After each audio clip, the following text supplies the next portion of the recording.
Welcome to The Bridge. Our next guest is Yasiru Ranaraja. He is the director of the Belt and Road Initiative Sri Lanka. He writes about the Belt and Road Initiative China, climate change, and is a researcher on reduction of GHGs in shipping and decarbonization. His opinions and interviews appear on Seatrade Maritime News, Xinhua, CGTN, China.org, and other media. Welcome to The Bridge. Thank you, Jason. Nice to be here. You know, there's a lot of global concern about Sri Lanka's role in the Belt and Road Initiative, so it's great to have an expert like you here. So I hope that you can help us clear up some of the misunderstandings about Sri Lanka's relationship to the Belt and Road Initiative. The first time we met was at a sidebar last year during the Belt and Road Forum in Beijing, and at that time, the term debt trap came up amidst the experts there. I was on the outside ring in the journalist section. And you've also written numerous articles where you address this issue. And perhaps no single project is more negatively discussed by Western media as the Hambantota International Port deal. Could you explain this project simply? And is it a debt trap? Yes, Jason. I remember I met you. I think a year ago during the BRI summer forum in Beijing.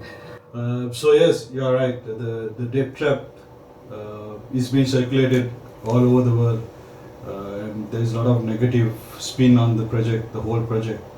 But to start with the name Hambantota, as we spoke the other day, the Hambantota means Hamban means a name of a small fishing vessel, and Tota means port. So it's ancient. It's one of the most important ports since. Not that port, a port in that region called Gudavai Port was one of the most important ports in the Silk Road. So Gudavai Port, even they have found evidence where they have the ships which came to Gudavai Port have been paying taxes to the kings who were ruling the country at that time.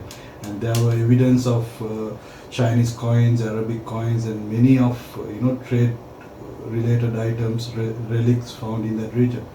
So the project Hambantota Port was always there in the Sri Lankan community in the southern tip. Hambantota located in the southern tip of Sri Lanka, which is now known by probably the whole world. But before, it's a very rural area. Even the locals were not aware of this region much. But since 1970s, there was a political discussion on whether or not to have a port of Hambantota in that region, to start a new port. So there are various initiatives the government have tried to get a port to that region, but Sri Lanka is a very small country, a small economy of 80 billion and 20 million people. So it's to have a port of that scale is not feasibly possible in terms of economy, in finances, because when you lend money, always the bank, the international lenders, which was the uniform funding method the developing countries had 10 or 15 years ago, always do the calculations of whether or not this can be profited, and the duration of profit, that's what it matters. So this project was within the community, it was discussed in the parliament, but it never happened. But I think in 2022 a Canadian company did a feasibility study, and they wanted to the Sri Lankan government wanted to come into the agreement with them to build the port, but they refused to come. And there's another Dutch company, I can't remember, the Ron Paul or something. Dutch company did a feasible study as well, but it didn't happen. But since 2004, I think they did with the new government, the Chinese company did a feasible study. And one of the important points of how China, get involved in helping or giving assistance to such project is China comes with 3 phases of the project. One is financing, other is construction, and the next is operation. We call it the BOT agreements in economic terms, but build, operate, transfer. Yeah, build, operate, transfer. So this is very important because many projects in Africa, if you have gone through some of the bridges, ports, were the finances have been passed for generations, but it has not built. The feasibility studies have done, it has not built. due to corruption and all management, lack of management skills and all that. Some have been built, but operation-wise, it's not making profits. Some have started construction and failed. So what the BRI gave at that time was direct financing, solid construction, and then once the project is finished, it came with the Sri Lankan Ports Authority for operational agreement, giving some shares for Sri Lankan government and having some shares for the Chinese company as well. That was done for 1.3 billion, if I'm not mistaken. So it's less than 200 million less than the whole construction value. So I believe it's a good agreement that we had with the Chinese company, though the duration was 99 years. That would have been negotiated a bit to a lesser time frame, because the 99 years was a bit of a political, bit of sensitive within the locals. We thought it's 3 generations long and all that, but if they have done it for at least 30 years and extended to another 30, so it would have been better. But one of the important points is when Sri Lanka leased out the port to the CM Port, China Merchant Port Holdings, one of the top 5 leading port operators in the world, they took over the port by paying 1.2 or 3 billion, and that money was taken by the government, and that money was not used to pay off the loan that was taken to build the port. So that money was taken to pay off the ISBs, which was Sri Lankan government. It was a bigger burden for the Sri Lankan government, and most of the studies that we read say Sri Lanka is in debt for China for 20% of its debt. That is the external debt. One of the most biggest burden for Sri Lanka is the ISBs, which account for about 40%, I think, at market rates, very high rates. So what Sri Lankan government did was to get that money from CM Port and pay off the one of 2 or 3 maturing loans for ISBs, so that they could stabilize the government, stabilize the currency at that time. So the Hambantota Port never defaulted. Even till today they are paying it off, because it's able to pay off given the turnovers of the Port Authority and the duration of the loan that we are having. So the term debt trap, going back to your question, the debt trap narrative term was very, how to say, it's a nice story for anyone to listen to. That's why it got circulated in India and it went to the West. All major news medias, published it, New York, So no matter what the experts say about it was no longer the question, because the other debt trap story was much more fascinating for them. And they have Dr. Deborah, I think you have read the article as well. Johns Hopkins. Yeah, University. she did a very nice study about it and said that there is no evidence to support the term debt trap. And looking at the port now it's been 10 years, I think. The main business operation of the port is the Ro-Ro vessels coming in and out. So they are bringing they are bringing vehicles and unloading and then taking out to Africa or other regions. So roll out ships, which have been increased 300% compared to the time they took over the port. Can I ask you a couple of follow-up questions? The ISB loans, who owned those? So ISB loans, the owners are international market lenders as HSBC, Bedrock, all BlackRock. this Bedrock, yeah. So let me just say back to you what you said, and you can tell me if I'm correct. Sri Lanka took a second loan to allow a Chinese company to come in, or not a payment, and control the port, to operate the port. And they used that money not to pay China off, but to pay off international lenders with higher rates on their loans. Yes, correct. So in a way, this saved Sri Lanka from having to be indebted. Actual debt trap, actually. Well, I have another question. In terms of the port actually operating, does it employ local Sri Lankan people? Yeah. So there is about last time I read there is about 1,500 because still the port is at very early stages of operation. The Colombo port is the main port in Sri Lanka. It's 250 years old. So to get a port running like that, it needs time. So there is 2/3 of the employment, or even more, about 75 to 80% is locals because it's very expensive to bring the expats in. Is it increased? Well, how is the first port that we're going to talk about? Because we're going to talk about the Colombo port later. How is this port, the Hambantota port, helping or hurting the local economy? What is it doing for Sri Lanka? So this Hambantota region, as I said earlier, it's a very rural area. As in, we have two main cities, that is Colombo and the central province and the western province. The southern province, since the tourism came up, it's boosting, but 10 years ago it was no business was having there. So the port itself builds other industries, as in ports need supplies, the ships coming in need supplies, and other services to the port. Moreover, joining the port, there are other industries started already. One is a cement factory, which has belts and tubes which connect to the port. So when the ships comes and berth in the port, you can unload through the belts. So, you don't have to use vehicles. So there is a cement factory which is up and running. Then there is a tire factory which is proposed, Chinese investment. It was dragging due to COVID and the financial problem Sri Lanka had, but I think it will go forward.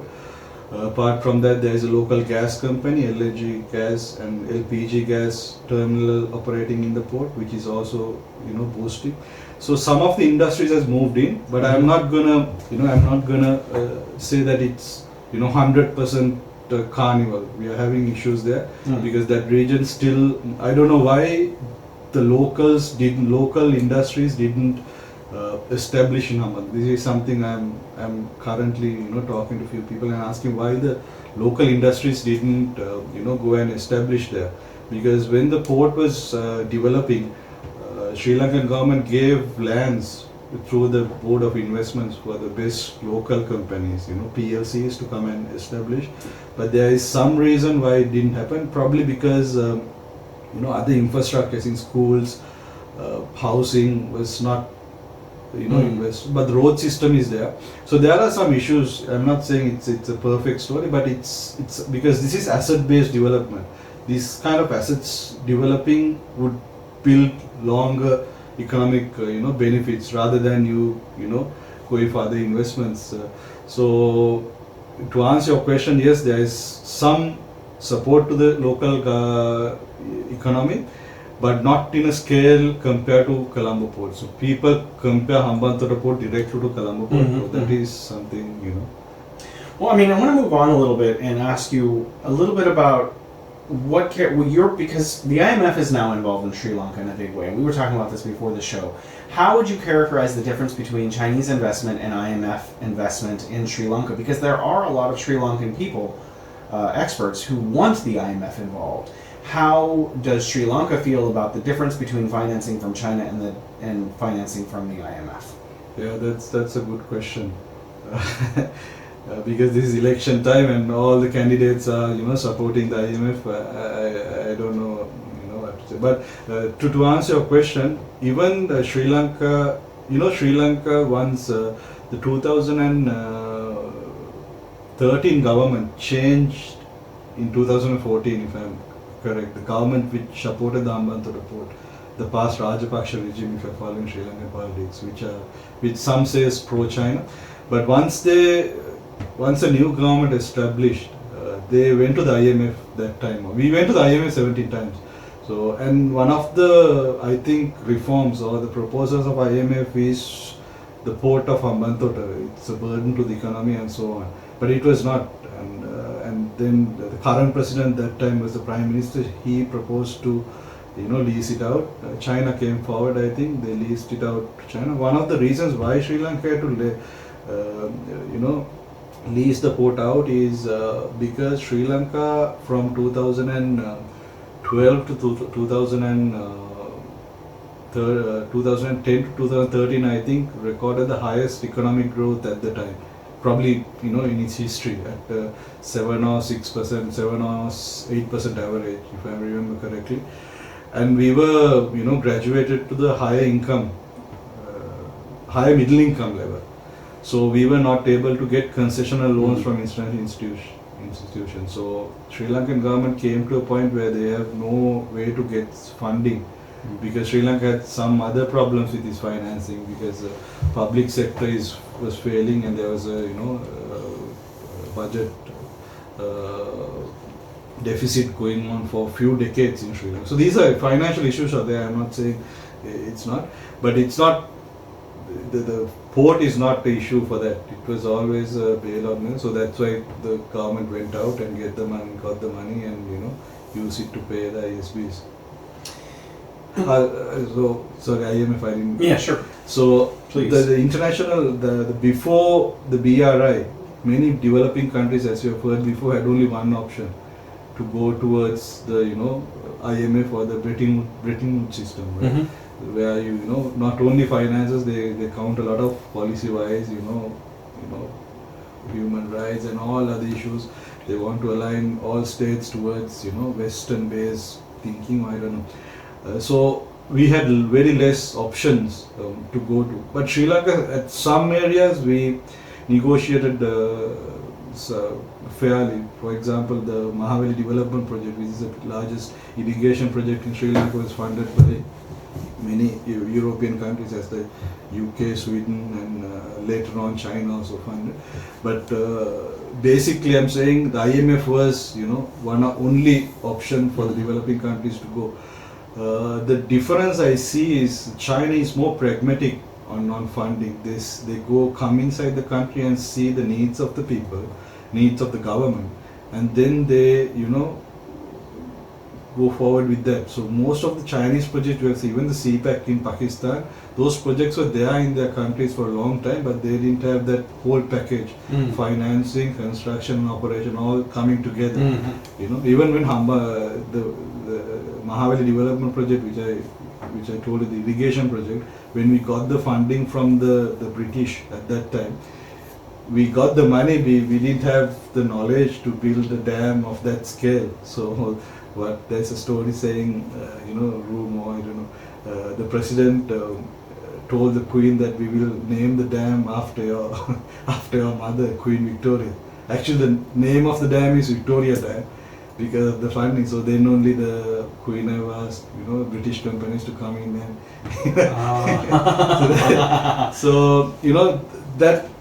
that vacuum was there. Developing countries didn't get the finance. Even if they get the finance, they were unable to construct by themselves. If they were able to construct, they were not managed to operate. So this is something China have identified, and BRI came with all these three sectors, which is a bit risky because any country would help another country, but on a framework, because you can't lose money as well, because end of the day the investment should bring money to the both parties.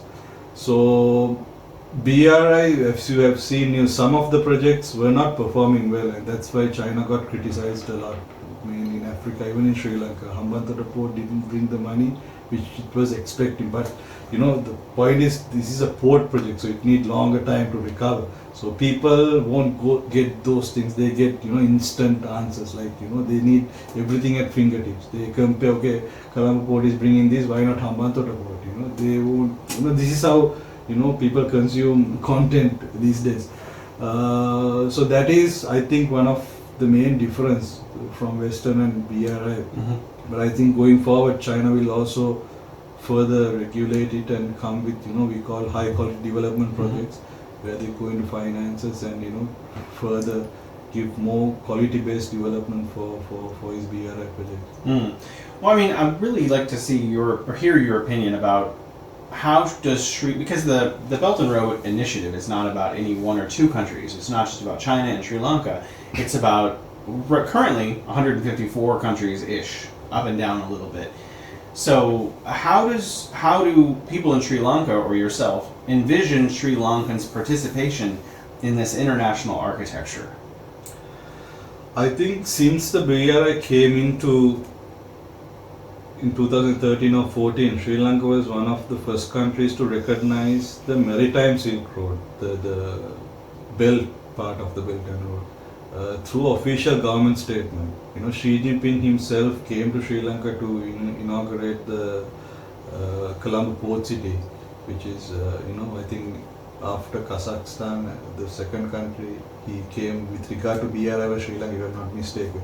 So it's very important for Sri Lanka to come into this, the new order that many quote as the Asian century, some says, Chinese century. And so it's good to see that some of its assets are being used in these global initiatives where we want to build a regional development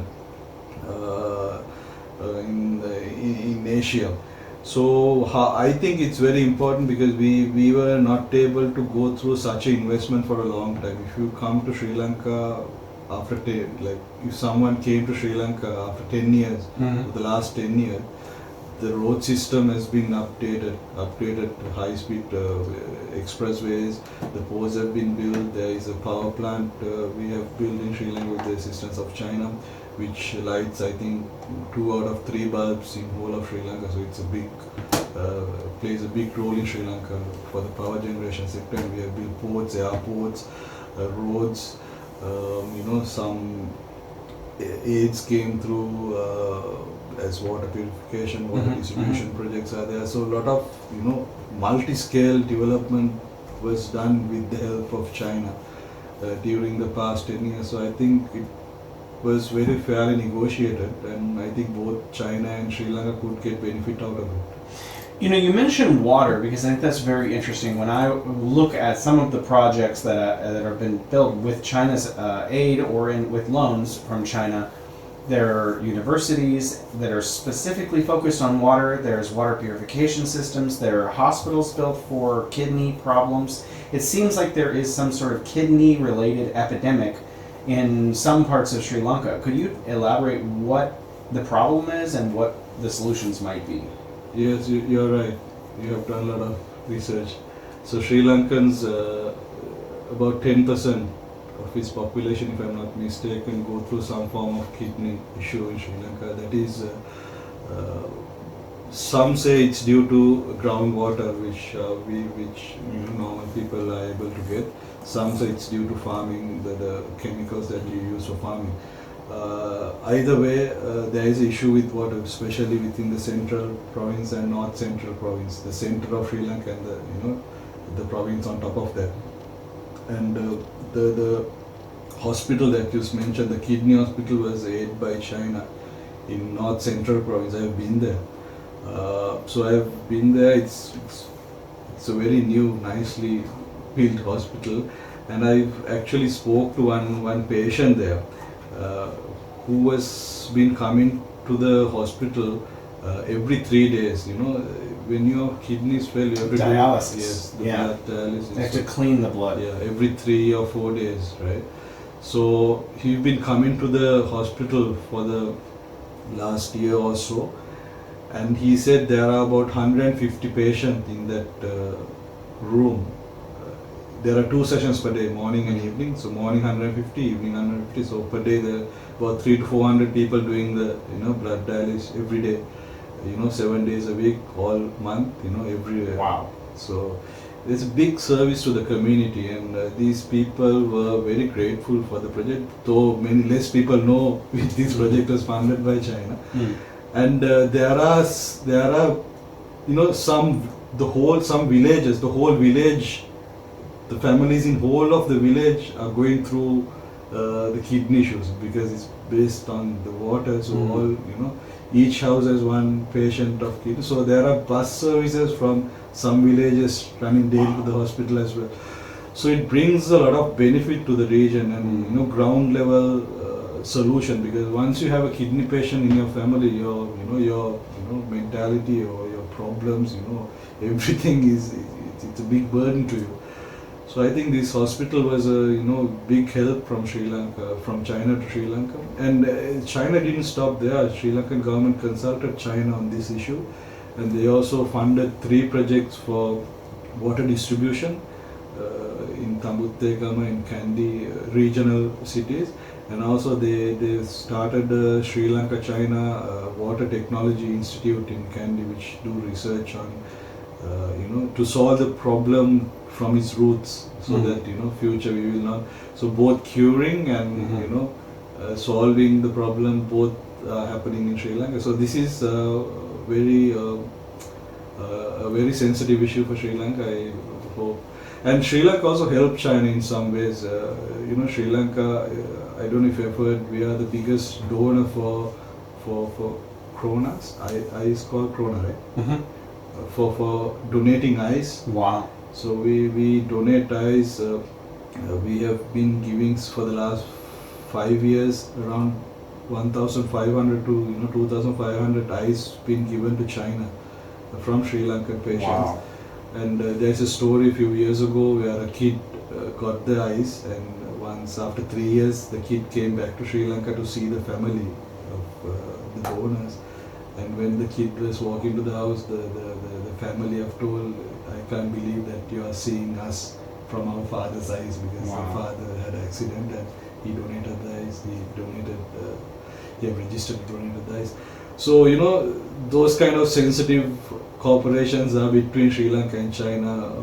It's still going on. I think there have been agreements with, I can't remember some institutes, there are with Chinese and Sri Lankan Institute for eye donation. So I had a colleague a few years ago, and this was 2016, 17, so quite a bit ago. And her husband, who I knew, was sponsoring tourism for Chinese people to go visit Sri Lanka. Yeah. Are there a lot of Chinese tourists in Sri Lanka? Yes, there is a lot. There is about, I think it's the second biggest market for Sri Lanka tourists. What's the number one? India. India and European tourists also come to Sri Lanka, but Chinese is also an important market. But I see they have, this is what I feel, they have not studied the scale of the Chinese tourist market. That is the issue. Probably due to many reasons, because there's language differences, distance, and but India compared to that is much more close to Sri Lanka, and there are more connections with Sri Lanka. So, but it's an important market, and you are correct. There's a lot of Chinese tourists coming in. Well, could you sell some of the people listening for tourism to Sri Lanka? What can you see? What is there to do? So Sri Lanka is one of the only countries in the world where you can see the biggest animal on land and the biggest Elephants. elephants and the blue whale in the shortest period of time. So you get to see 2 of the largest animals in the Yeah, world. in the shortest period. So you see an elephant within 1 or 2 hours, you can go to another place and see it. So they breach the water. No, they are in the wild. The point is, these 2 animals can't be put in the same place because. No, but the blue whales, you see them because they breach out of the water. Yeah. And you go out on boats to see that. Yes, correct. Well, that sounds nice. And there are many cultural sites. Sri Lanka boasts of a history of about 2,500 years. So there's a lot of ancient buildings, architecture, a lot of history involved in Sri Lanka. So if you're interested in history, it's a good place to visit. Nature, there's a lot of nature in Sri Lanka, similar to Bali. I'm saying Bali because a lot of people have been to Bali. And also food and other cultural elements as religion, Buddhism, Islam, Hindu, and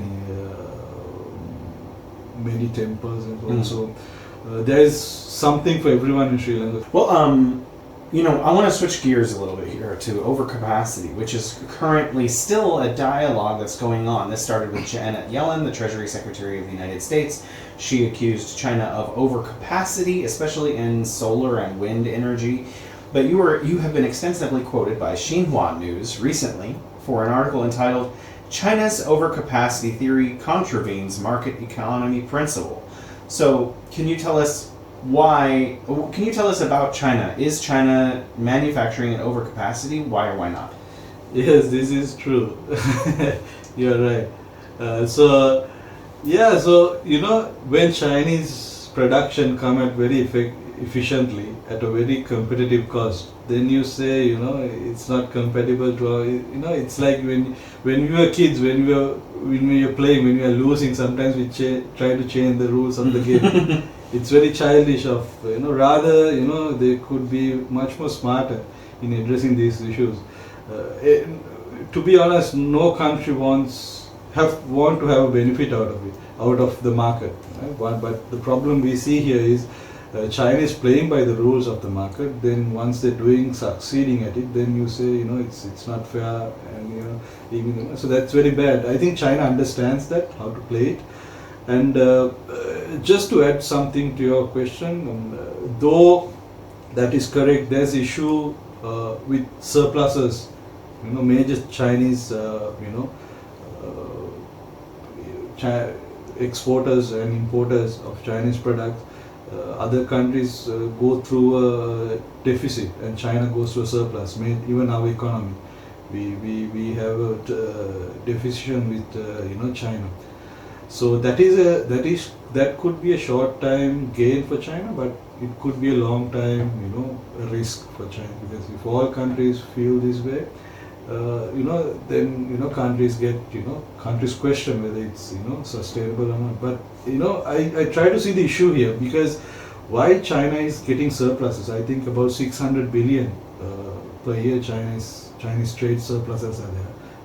Big surpluses for the Americans as well.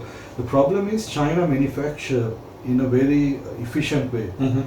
So to solve this problem, we need to solve the root cause, to create the new jobs, to create the new technologies.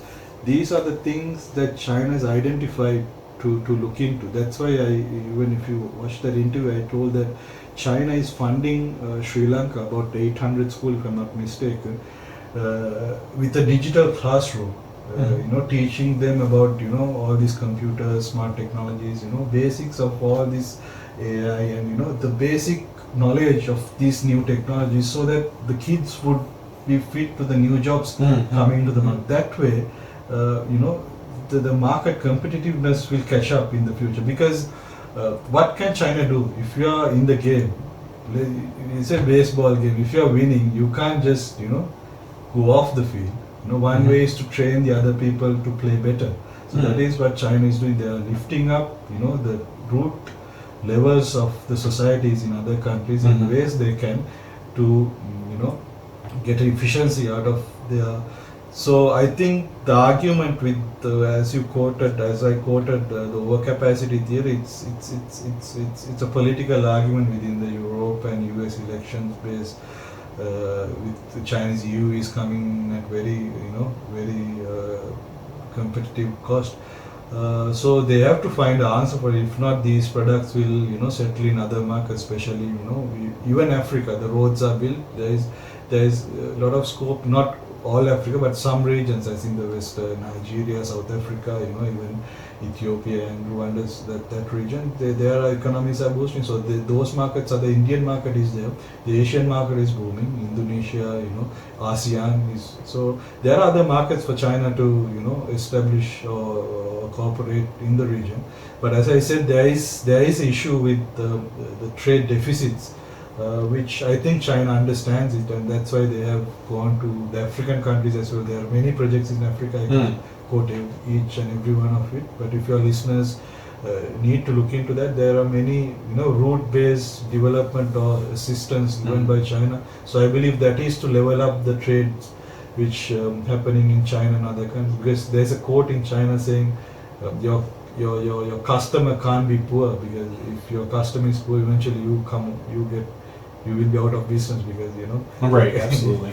I mean, I think it makes a lot. There are these special economic zones. I'm not sure if they exist in Sri Lanka, but China has helped establish many special economic zones in Africa, and a lot of Chinese companies that want to sell to African consumers are setting up factories in Africa, employing Africans and doing in factory work to make EVs and all kinds of other technology to sell to African markets. So, in the United States, the same thing is happening actually.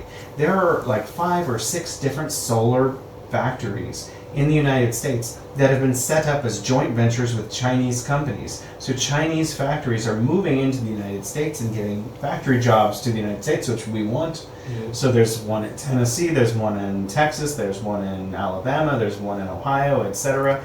And so Americans are actually getting jobs from Chinese companies now. So I think, yeah, it's going to probably work itself out over time. Wanted to ask you, you were on Leo Sheen's The Point, CGTN show, and you were mentioning traveling to Jiangxi province to study China's education policies.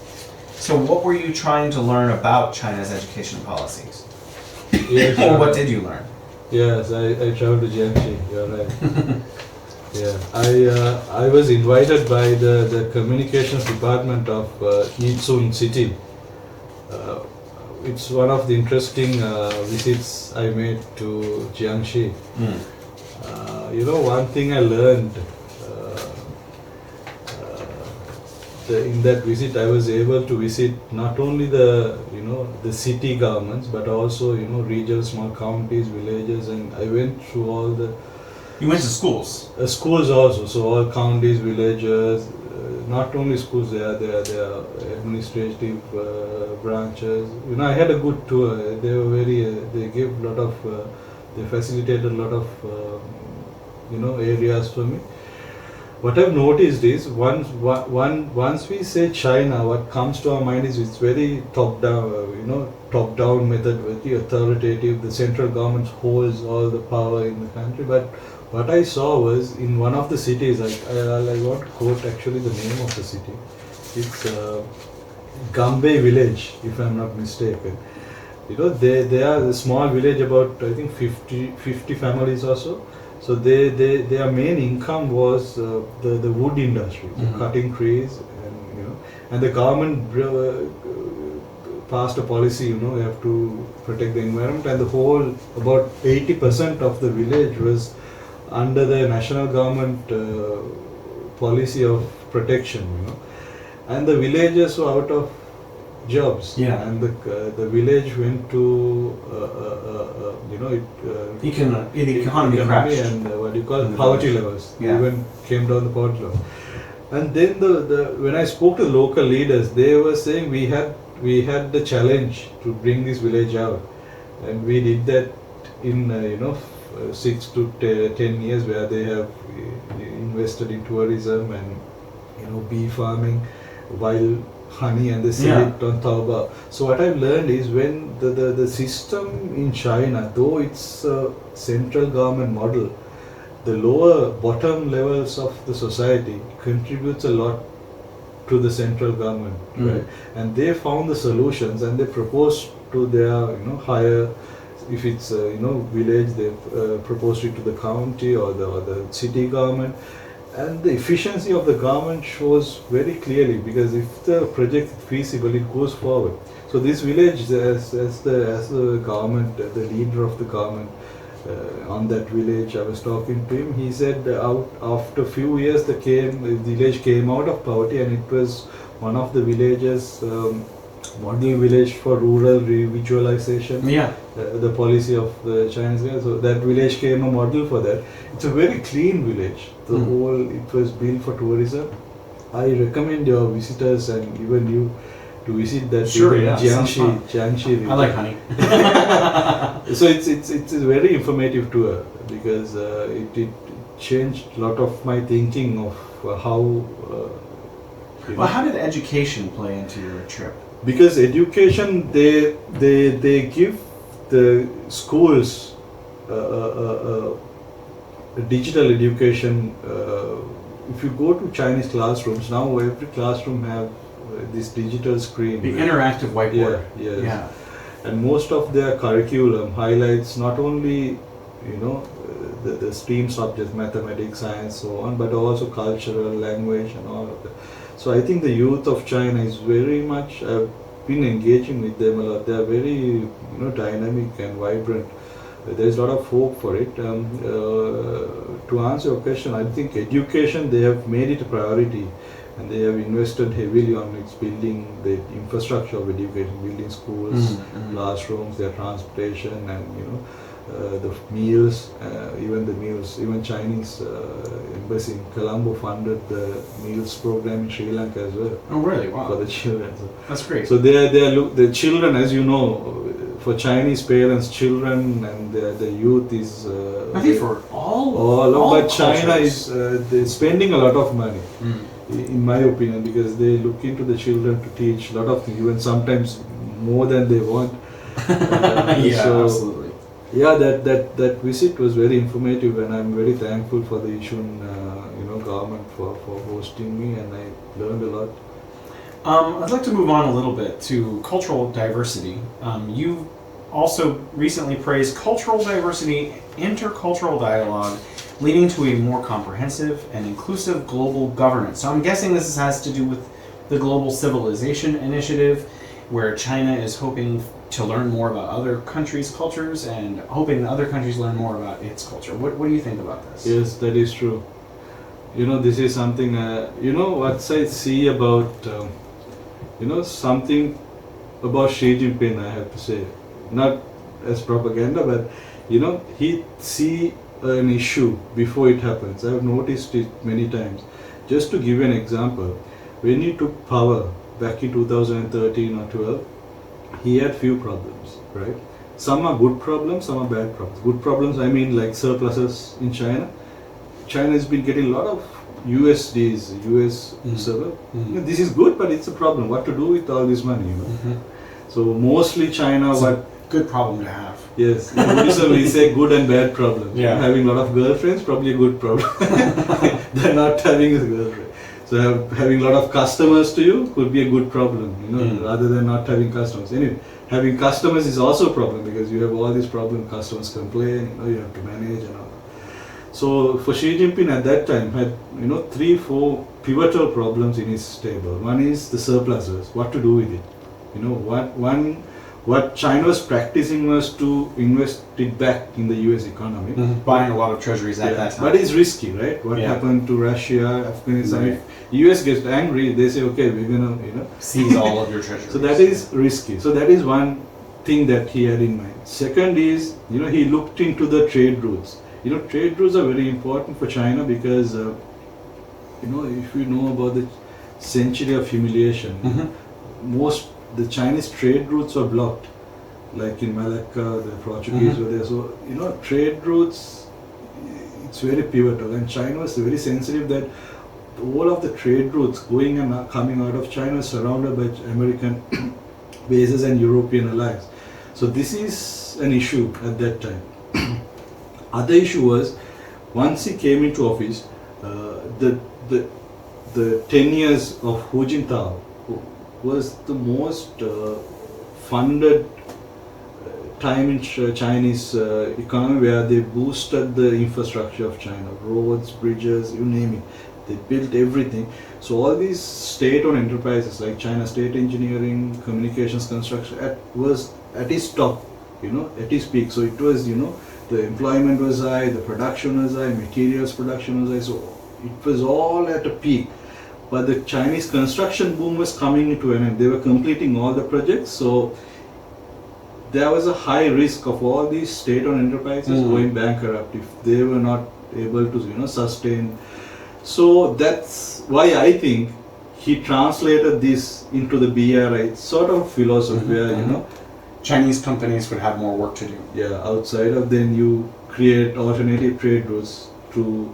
So China bypassed, I think, 130 bases along the way to Europe by building roads, 3 corridors to Europe, and then CPAC connects China to Arabian Sea, Bay of Bengal, of Myanmar. So he, decentralized the whole system. So if one system didn't work, then you have that road going. Rail. So it benefited during the COVID time.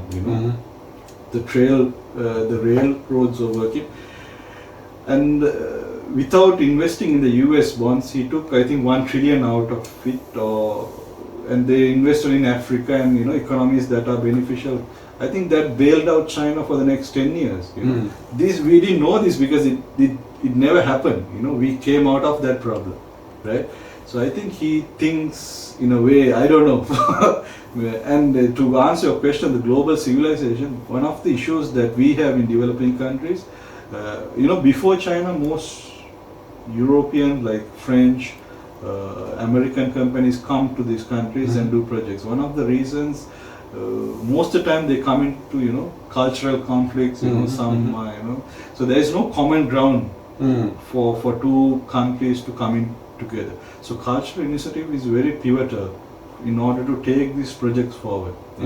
Cultural initiative gives all these old civilizations, all these countries to talk about their history in big or small scales. If you look at Africa, there are hundreds and thousands of religions, small languages, huge amount of cultural diversity there. So all these small stories could be heard in a forum. Developing countries don't need global attention on its culture, but they just want people to listen to small or big, whatever history or culture they are inherited to. In the event of Sri Lanka, we say Sri Lankan history also go back to about 2,500 years, and we also have similar to pyramids, we have something called stupa, which is related to Buddhist. Stupas. Yes, stupas. Yes, I've seen them in Buddhist temples here in China. Yeah. So we have a stupa called Jetavana, which was the tallest structure in the world for 1,500 years. Wow. It's the biggest structure in the world. It's still there. Yeah. So I can go see it. Yeah, you have to go and see it. It's even the biggest structure in the world, built on bricks even today, even to this day. So there's a huge cultural story that needs to be told to the world. Advanced irrigation systems were there in Sri Lanka since first century, which is quoted in a lot of journals, Oxford, Cambridge, everywhere. So these stories should be told and heard in other regions. So it's a good combination to bridge people-to-people connections and to reduce conflict. So we have the West have ruled the world for the last 500 to 600 years.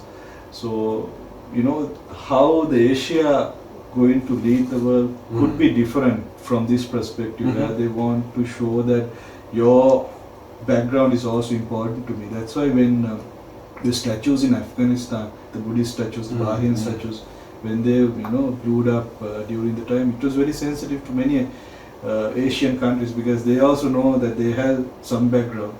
And the destructions happened between Iraq, Syria, all these rich cultural, historical cities were destroyed. So these should have not happened if people were aware of their background and history. So this is, I think, what the cultural diversity and intercultural dialogue is something for the future, where people would it would be a conflict prevention method in the region. So that people would, when you say Syria, people know about their lost civilization rather, right. Assad's regime. I mean, I'm not right. I understand. So this is I think how it is, because I've read his the paper by the Chinese government. So this is my take on it, which is very important. I think very powerful initiative. Yeah, I think it's important. I mean, I lived in China now for 12 years, but when I moved to China, I knew nothing, almost nothing, next to nothing about China. And now, with all I've learned, it seems insane that me as an American, when I moved here at 34 years old, knew nothing. So, I mean, there's so much to learn about so many other nations and cultures. I think the world is interested in Sri Lanka moving forward. What are the next steps, in your opinion? Where is Sri Lanka going? How does it want to develop? How does it see itself as part of the region and the world? And what do you think the next steps are for it in development? This is a good question. Since we recognize the BRI, Sri Lanka was unable to form a stable government. So it was falling since then. And now we can have elections, in few days, and I think that will also, none of the parties will be able to get 50% of the vote. But how Sri Lanka sees the future, it would depend on the government, because government interest, I am not aware. I mean, we are not aware. even Chinese government interest we are not there, but we can see things from outside. One of the things I want to say is Sri Lanka as a buffer zone for the region. I want to give you an example. The last time we had a global shift like this was back in the probably the late 15th century when the navigation was boosted and the fire cannon was mounted to the vessel. This is a big technology at that time because it was very useful for colonization, and there was a technology involved. You can't just fire and keep the ship. It needs sort of naval architects and a simple technology now, but going to that time it was like like this cheap technology that we have now. So during the time Sri Lanka had a ruler called Surya. When the Portuguese came in, he negotiated with the Portuguese. Portuguese came to Sri Lanka first.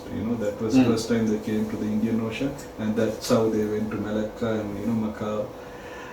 And the king discussed with Portuguese, and he understood at that time, the future of the world, the wars, won't be fought how we fought in the past time, like taking out the sword, putting the chest out. That sort of wars will no longer be there in the future. The future is going to be technology based, right? So he went to India, he learned these fighting methods and all that, and then the Dutch came after that, right? And the king Surya negotiated with the Dutch and gave agreement to give some farmland for cinnamon, because Sri Lanka cinnamon was it's still one of the best. So, and then what he demanded from the Dutch is to give the naval power, naval technology, and form a naval base in Sri Lanka and help the Sri Lanka get that technology. If that didn't happen, actually, king came with some conflict with the Dutch. And my point is, if that happened, if that technology was brought to China, Asia in 15th century, then the British might not played all that games in the next 100 years. In one way, the Malacca won't be that powerful with the Portuguese, and even the Macau and that region won't be that much influenced by Western powers. So even the Chinese history would have been changed. So Sri Lanka could have acted as a buffer zone during the time. So to help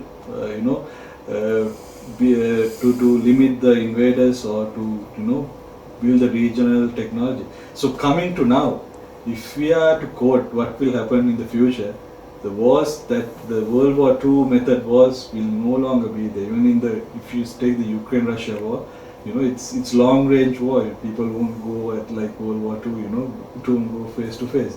So in the future, we don't know what will happen. Both sides or any ex-country could develop satellite defense systems. We are not able to imagine this.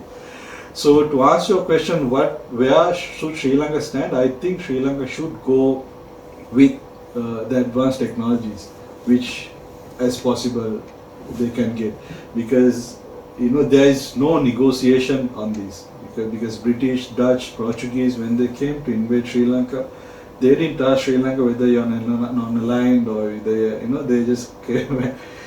So my point is, the future of the Indian Ocean is very sensitive. I think it's one of the most pivotal areas for US as well, given their strategic needs, given the Indian economic boost. You see all the regional countries surrounding India is destabilized now. Pakistan is having issues, Sri Lanka is having issues, Maldives, Bangladesh issues. I'm sure Myanmar will go through issues soon. So Indian Ocean is also the weakest point for the US compared to their military presence, given the Middle East and the Pacific. Indian Ocean is very, military-wise they are very, very weak compared to. So, which puts Sri Lanka at a very, sensitive position. Many have wrote about this as a strategic island, next to a superpower. We have, Chinese interest in this region as well. So I think going forward, we should form in a basis of regional development, we should go with India as well, but we should not, conflict with China, because China has been a very generous friend for decades of Sri Lanka. Just to give you outline of the Sri Lanka-China relations, since the PRC was formed by Chairman Mao, Sri Lanka was one of the first countries to recognize China at that time. And that time Sri Lanka is a pro-Western government. And during the time we signed a free trade agreement with the communist China, one of the first countries to do that. And during the time America was warned Sri Lanka through the Marshall Plan. They said if this trade agreement, which is called the Rubber Rice Pact, where we give rubber to China, China gives rice to us. This is the time China was fighting the Korean War and the Indian border war, and China's betrayed by the USSR, and they were and Sri Lankan at the time Trade Minister Richard Gotabaya Senanayake said, no matter what pressure I get, I will sign this agreement with China. Looking at Chinese population at that time, 5 to 800 million Chinese population. At that time, that is 30, 40, 50 years ago, he said China will be a powerful country in the future, and we have to go forward with this agreement. And we went to the agreement. It was there for about 50 years, I think. And US sanctioned Sri Lanka because they sanctioned because rubber was a strategic material which was used for weapons production in China. So they sanctioned sulfur coming to Sri Lanka from US or Europe, and it's a big problem because a small economy like Sri Lanka, one sanction can break down the economy. So we took that hit. That's why Chou En-lai himself came to Sri Lanka. Chou En-lai was the moving muscle of Chairman Mao at the time, and he donated the BMICH, which is a conference hall just in front of the Chinese embassy in Colombo. Huge conference hall. Later on, some of my friends, 70s, 80s kids who came to Sri Lanka, when they visited BMICH, they were surprised. They said, a conference during the time, this is 40, 50 years ago. During this time, even China had only 1 or 2 conference halls, and China was that generous to give aid of that scale to Sri Lanka as a friendship gesture, because Sri Lanka stood against to recognize his government. So there is a very emotional and a sensitive relationship between Sri Lanka and China throughout the years. That's why even Xi Jinping, once the Belt and Road Initiative was formed, one of his personal visits made to Sri Lanka he made a lot of effort to make it a success. So going forward, I think that relationship will stay no matter which government comes into power, and along all political branches in Sri Lanka, we never had like in Maldives, where pro or anti-China, we always had a stable position of the Sri Lankan government with China.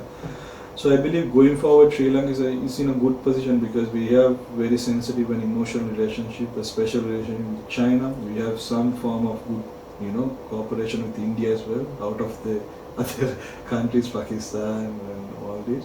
And even in the West, we have a good relations with the US and Europe as well, because British ruled Sri Lanka for about 200 years. So we have some form of good relations with all countries. So I think to go for the next few decades, it will be very the most, as Kishore Mahbubani said, probably the most important time for China is the coming few decades in its history. So we have to look into it. So if I am to advise, or if I am to say something to the Sri Lankan policymakers or government, my position is you have to always have a good stable communication with China, because they have always worked with Sri Lanka at all weather friends, they call. Even during the civil war of Sri Lanka, if you were following Sri Lankan history, we went through a geopolitical crisis, that is, because at the time Sri Lankan government was very pro-US. So India was at the time not in favor of US because of the Pakistan-Indian conflict. US was mainly with Bangladesh So India was very sensitive in US coming to cooperation in Sri Lanka. So India, this is not the main reason, but this is one of the reasons. India, the LTTE was mainly, one way or another, was supported or trained the military rebel group, which wanted to have a separate state in Sri Lanka, was a backhand of Indian support. This was quoted in many books, and it's known. But this war came to an end during the time Chinese economy was boosting, and China gave a lot of help in the UN Security Council and with military, intelligence and other regional support. So I think it has always supported whatever government is elected by the people, left, right, center, right, anything. China has always stood with the democratic government of Sri Lanka. That is very important. My political views are different, so but whoever comes into power, China has always had direct good cooperation. I think you mentioned earlier good things, bad things. One of the things that China does is it has a non-interference policy in the internal affairs of other countries. So if China has relationships with any country and that country undergoes any kind of change, China stays out of it typically. And then whatever government emerges in that country continues relations with that. But I kind of want to ask one last question about the region, because India has always been part of the non-alignment movement. And so India is in, part of the Quad with the United States, but it's also part of the SCO with China. It's part of BRICS, but it's not part of the Belt and Road. So India has a relationship with all kinds of different countries on its own merits. So it sounds to me, based on your saying, Sri Lanka has a good relationship with India, Sri Lanka has a good relationship with China, Sri Lanka has a good relationship with the United States, that Sri Lanka, like most nations around the world, doesn't want to choose who it has to side with, but would rather have amicable relationships with everyone. Would you say that's correct? Yeah, that is correct. That is correct. And as you quoted, India is, midlife crisis. Their GDP is growing really fast. They are growing. That's So true. But their foreign policy is all over the place. They are not. I mean, now we see since the Indian elections, we see some of China-India tensions are reducing. Now Chinese journalists are going to India, and some Chinese projects have been passed in India for electronics. So I think it's getting smooth. But it's very difficult to read India because they are very sensitive in different issues and very vocal. Their media act like the mainstream media in the US. But I think, in my opinion, India should look into the region first. Their threat is, as I see, is not China. It's the US surrounding India in the coming years. That is their main threat. That's an interesting. We'll just have to see if that comes to fruition. You are the director of the Belt and Road Initiative in Sri Lanka. So, in terms of the future of the Belt and Road, not just Sri Lanka, but in terms of the future of the Belt and Road Initiative, it has a past of building all kinds of infrastructure. Is it going to continue in that path, or is it going to move into a new direction? What is the future of the Belt and Road Initiative? So yes, we are a group of people who supports the BRI in Sri Lanka and the region. So we work with some branches of various fields, organizations, government institutes, the Chinese organizations, and so on, to give advice, consultation for BRI-related risks or BRI-related issues, to understand the local architecture of things, culture, and so on. So how I see is BRI would go forward in the future. We have major projects in Sri Lanka surrounding the Hambantota Port. They have proposed industrial region to develop within the Hambantota Port, because we don't need the one port of 1 billion just to refuel or just to do ro-ro vessels. We don't need a port of that scale to do that. There should be ship repair, shipbuilding, various other services that you can give to the region economy as well. So this is how we see asset-based development rather taking loans and paying off other debt. So we see that form of asset-based development, and But China quoted advanced development, a small advanced developed project to build a lot of efficiency. We couldn't talk about the Colombo port, which is one of the most successful stories. Go ahead if you'd like to. Yeah. Please do so. Which is one of the success stories of BRI. Many quote the Hambantota Port as a failure, but we don't have enough facts to support it because, as I said, it's a new port. But the Colombo port, which was there for last 250 years or so, was the main port in the Arabian Sea. Today is one of the busiest ports in the region and in the world. So Colombo Port, the global maritime industry came through a shift in 2010s, where they built these large mega vessels which can carry up to 20 TEUs containers, 20,000.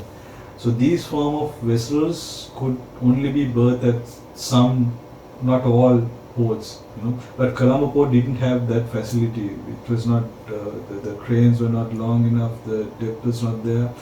So 10 years, I think in 2010, Sri Lanka identified this and invited CM Port Holdings, the same company which operates the Hambantota Port, CM Port Holdings. They took over the business. So looking now 10 years have gone. Today the port brings about 40% traffic to the whole Colombo port. The terminal, CICT terminal, brings 40% of traffic to the port. It also gives transships about 40% of transshipments going to India. And it gives about 200 million of royalties.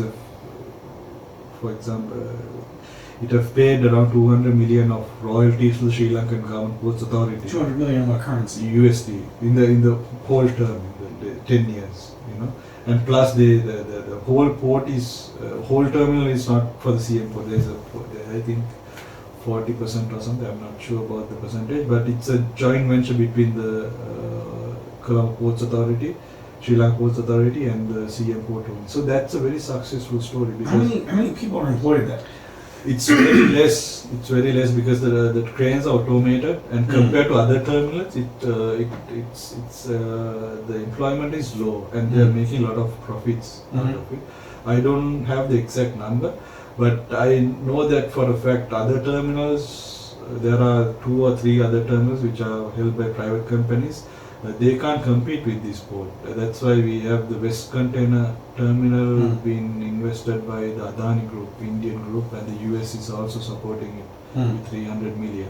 So there is a direct income from that port. So my point is, that happened because we chose the right company, not the country.